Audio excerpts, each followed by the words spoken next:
Voyons les principaux éléments d'une bonne organisation défensive au sol. Il faut se tenir sur un seul côté, assis sur une fesse.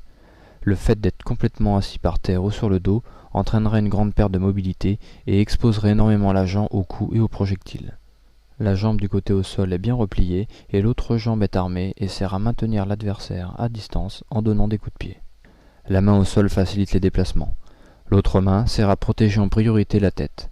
Il faut rester mobile de façon à ne jamais se faire déborder par l'agresseur qui tenterait d'éviter le barrage de la jambe armée. Cette position permet à cet effet de passer d'un flanc à l'autre facilement. Si elle est armée du bâton de défense à poignée latérale, la main libre permettra d'effectuer des ripostes. Voici une technique pour se relever vers l'arrière qui prend tout son sens lorsque la distance avec l'agresseur ne permet pas de se relever normalement. Le gain de distance généré par la direction arrière du relevé permet de bénéficier de quelques instants supplémentaires pour réadopter une garde active sitôt debout. Détail sur la riposte donnée avec la jambe arrière avant d'effectuer le relevé. Voici maintenant un exemple de relevé vers l'avant. Ce type de relevé est à utiliser quand la distance avec l'agresseur est suffisante pour garantir un relevé en toute sécurité. Si l'individu est trop près, il est préférable d'opter pour un relevé vers l'arrière.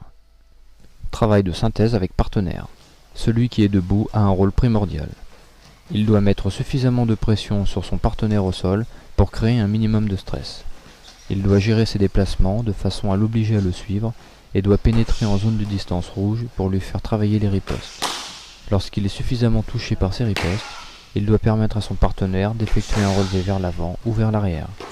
Les ripostes à l'entraînement seront toujours localisées sur les zones d'intervention à privilégier, les membres inférieurs et les membres supérieurs, et ce malgré la protection apportée par le port d'un équipement spécial.